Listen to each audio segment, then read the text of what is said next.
নমস্কার বন্ধুরা, আজকে আরও একটি ভিডিও নিয়ে আপনার কাছে চলে এসেছি। এই মুহূর্তে রয়েছি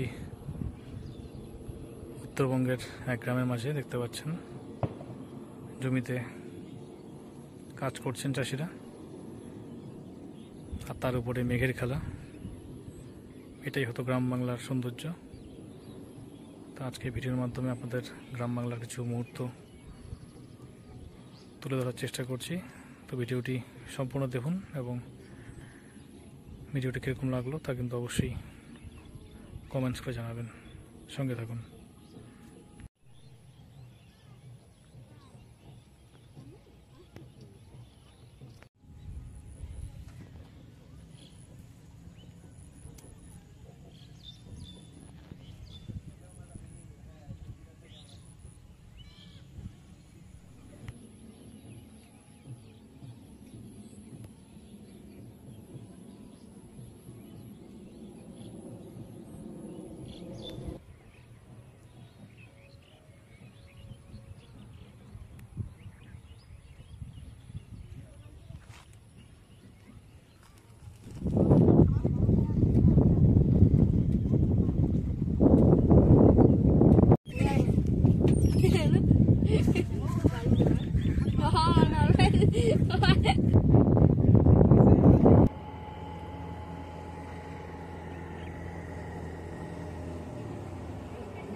দেখছেন সূর্য অস্ত যাচ্ছে, তার আলো কিন্তু চারদিক ছড়িয়ে পড়েছে।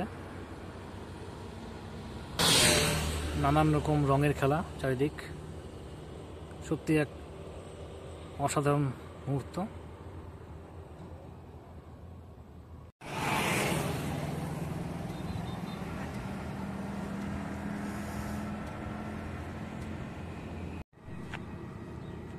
দেখুন সূর্য অস্ত যাচ্ছে, চারিদিকে সূর্যের আলো ছড়িয়ে পড়েছে। এক অভূতপূর্ব দৃশ্য ডুয়ার্সের মৌলানি ফ্লাইওভার থেকে দেখতে পাচ্ছেন। অপরূপ শোভা প্রকৃতির।